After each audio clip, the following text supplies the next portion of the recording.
आप सभी का स्वागत है आपका अपना YouTube चैनल दीप बिहार में। इस वीडियो में आज हम बात करेंगे वर्णों का उच्चारण स्थान के बारे में। मुख का वह कौन कौन सा भाग है, कौन कौन सा पार्ट है जिसके द्वारा वर्णों का उच्चारण होता है, वर्णों को बोला जाता है। तो हम लोग आइए टॉपिक पे चर्चा करते हैं। क्या है वर्णों का उच्चारण स्थान।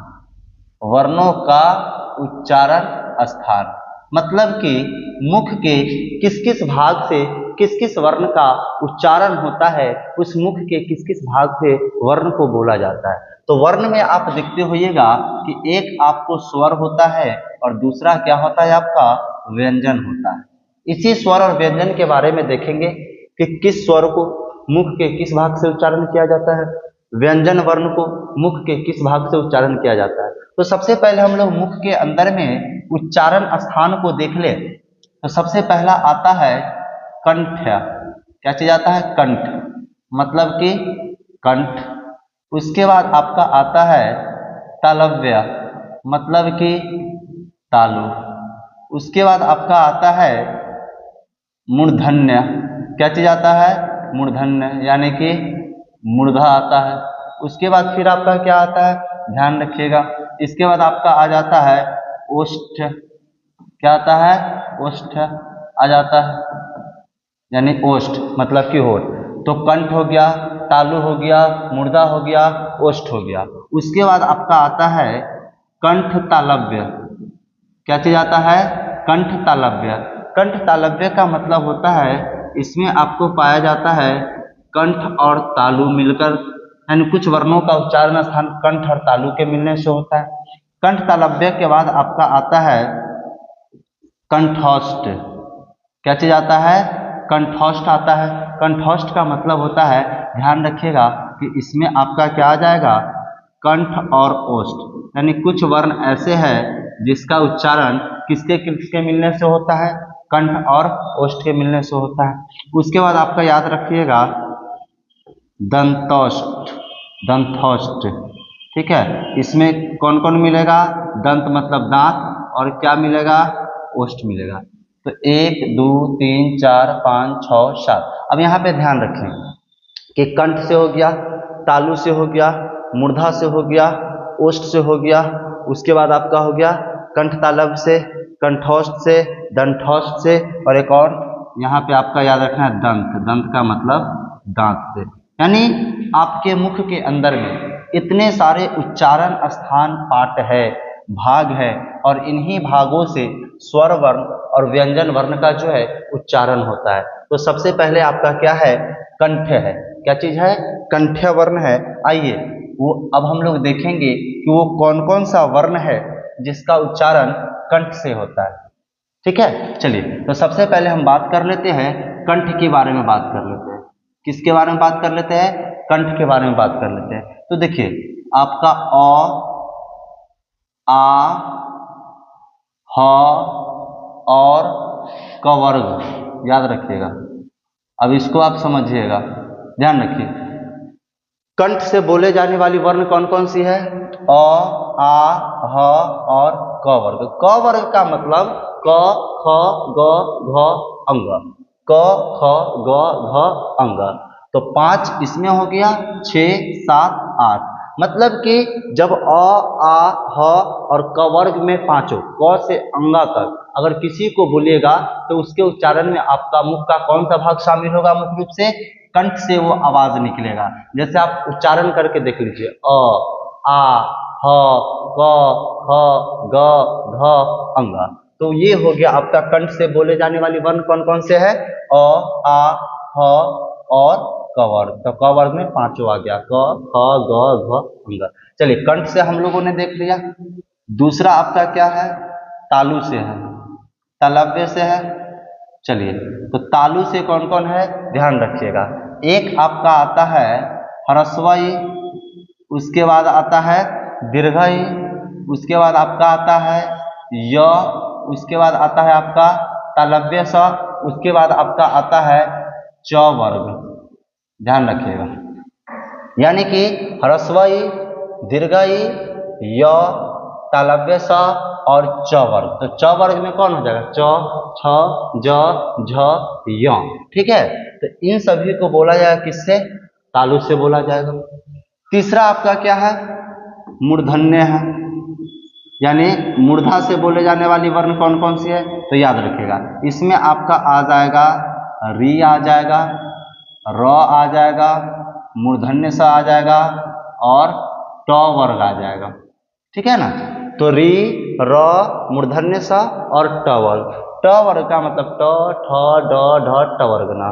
तो री, र, मूर्धन्य स और ट वर्ग, तो ये सब आपको किससे बोला जाएगा भाई? मूर्धा से बोला जाएगा। ठीक है, उसके बाद आपका क्या है? यहाँ पे हम लोग ले लेते हैं दंत को पहले ले लेते हैं। किसको ले लेते हैं? दंत को, मतलब दंत से बोले जाने वाला। तो याद रखिएगा, दंत से बोले जाने वाला आपका वर्ण कौन कौन सा है? ध्यान रखिएगा। तो एक आपका आता है ल, क्या आता है? ल, और उसके बाद क्या आता है? दंत स आता है, और उसके बाद आता है आपका त वर्ग। क्या आता है? त वर्ग। यानी जब ल का आप उच्चारण करके देख लीजिए, दंत स का उच्चारण करके देख लीजिए, त वर्ग में त, थ, द, ध, न का उच्चारण करके देख लीजिए, तो ये सब में आपका मुख्य रूप से कौन योगदान करता है? दंत योगदान करता है। तो ल, दंत स और त वर्ग, ये किससे बोले जाएगा भाई? तो दंत से बोला जाएगा। चलिए, अब यहाँ पे पांचवा आपका हम लेते हैं ओष्ठ से लेते हैं। क्या चीज से लेते हैं? ओष्ठ से। ध्यान रखिएगा, मतलब होठ से बोले जाने वाला कौन कौन सा वर्ण है? तो याद रखिएगा, वो हो जाएगा आपका ह्रस्व उ और दीर्घ उ और हो जाएगा आपका प वर्ग। क्या हो जाएगा? प वर्ग। ध्यान रखिए, जब ह्रस्व उ, तो हम लोग ह्रस्व दीर्घ तो नहीं करते, बस छोटी उ बड़ी उ कर देते हैं। तो उ प वर्ग। तो प वर्ग में प, फ, ब, भ, म।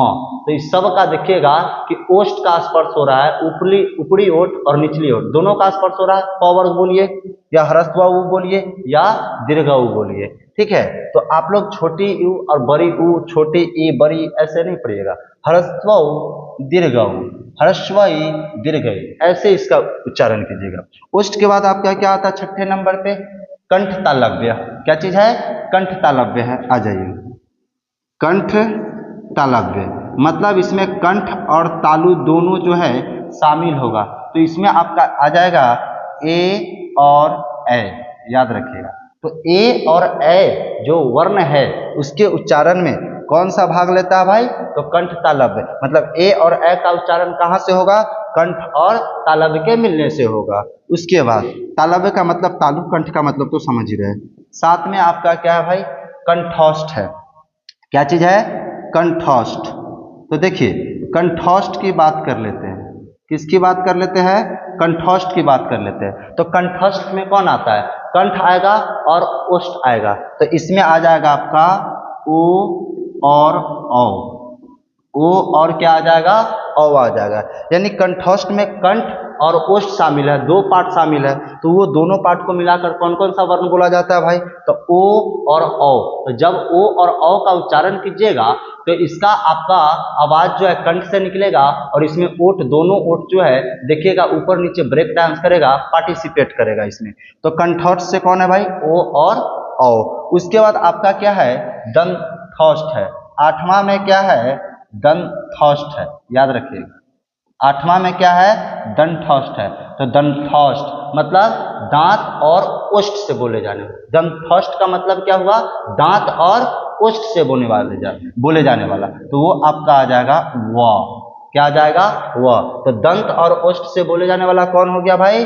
तो व हो गया। तो देखिए, ये हुआ आपका वर्णों का उच्चारण स्थान। अब आप कंठ की बात कीजिए, तालु की बात कीजिए, मूर्धा की बात कीजिए, दंत की बात कीजिए, ओष्ठ की बात कीजिए, कंठ तालव्य की बात कीजिए, कंठोष्ठ की बात कीजिए, दंथोष्ठ की बात कीजिए, इस सभी के उच्चारण में भाई जीभ का स्पर्श होता है। आप कंठ जैसे अ, आ, ह, क वर्ग ये सब बोलते हैं, तो कंठ से तो आवाज निकलती है, लेकिन इसमें जीभ का निचला हिस्सा का भी योगदान होता है। आप तालु से ह्रस्व ई, दीर्घ ई, य, तालव्य स, च वर्ग में च, छ, ज बोलते हैं। तो तालु में तो स्पर्श होता ही है, लेकिन इसमें जीभ का योगदान होता है, जीभ स्पर्श करता है। मूर्धा है, री बोलते हैं। उसके बाद छोटी र बोलते हैं, मूर्धन्य स बोलते हैं, ट वर्ग में ट, ठ, ड, ढ बोलते हैं। तो मूर्धा में तो स्पर्श करता ही है, कौन स्पर्श करता है भाई? जीव स्पर्श करता है। यानी आप जितने को भी आप देख लीजिए, जो भी बोला जाता है उसमें आपको जीव का योगदान होता है, जीव स्पर्श करता ही है। लेकिन मुख्य पाठ कौन कौन है ध्यान रखिएगा। तो कंठ से अ, आ, ह और क वर्ग, तालु से हरस्वई दीर्घई य तलाव्य श च वर्ग, मूर्धन्य से री र मूर्धन्य स ट वर्ग, दंत से ल स ट वर्ग, ओष्ठ से ह्रस्व दीर्घ प वर्ग, कंठ तालव से ए, कंठस्थ से ओ, औ और दंथस्थ से व। तो इस तरीके से आपने वर्णों का उच्चारण स्थान देखा। तो इस वीडियो के माध्यम से आपने इस चीज को सीखा, समझा।